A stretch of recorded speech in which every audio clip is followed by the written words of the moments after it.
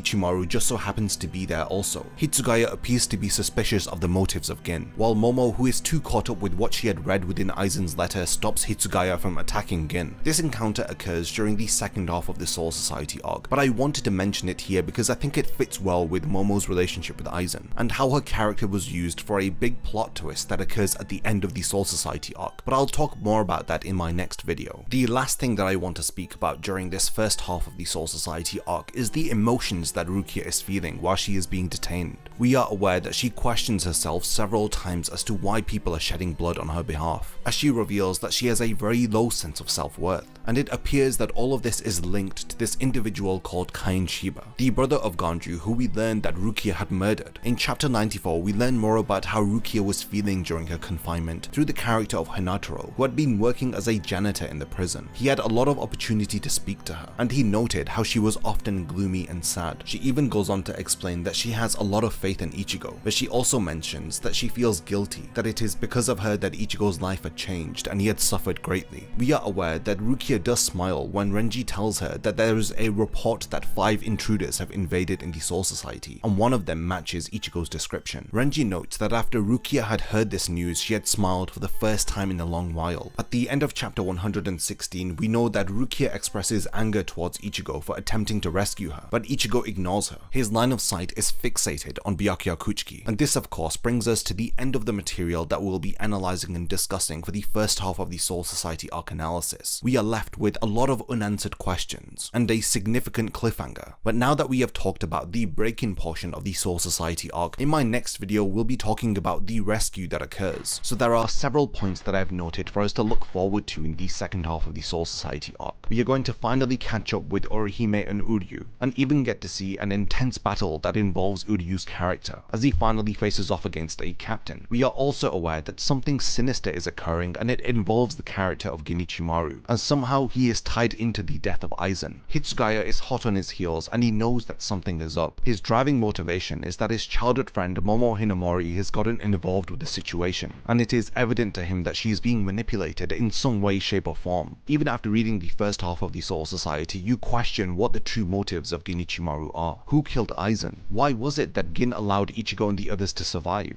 In addition to this, we have this cliffhanger where Ichigo has once again encountered Byakuya Kuchiki. Has he trained enough to reach a level where he can actually challenge Byakuya now? And what about this individual called Kain Shiba, Ganju's brother that Rukia had murdered? We will get the answer to all of these questions in my next video on the Soul Society arc. In the second video of my Bleach review series, we spoke about the first half of the Soul Society arc, and in this video we're diving straight back into the action with the second half of my Soul Society arc analysis. And in this video we're going to be covering everything from the various battles that occur in the second half of this arc, including Uryu's battle against Mayuri, Renji's battle against Byakuya, and even Tozen and Komamura facing off against Kinpachi, as well as this diving deep into the battle between Ichigo and Byakuya. And while all of this is going on, there are hints of a sinister plot unfolding behind the scenes, and Hitsugaya is hot on the heels of this investigation, as through his character and Momo's character we learn about the sinister plot of Aizen. So join me as I speak about the second half of one of the most iconic anime and manga story arcs, as we wrap up my analysis on the Soul Society arc.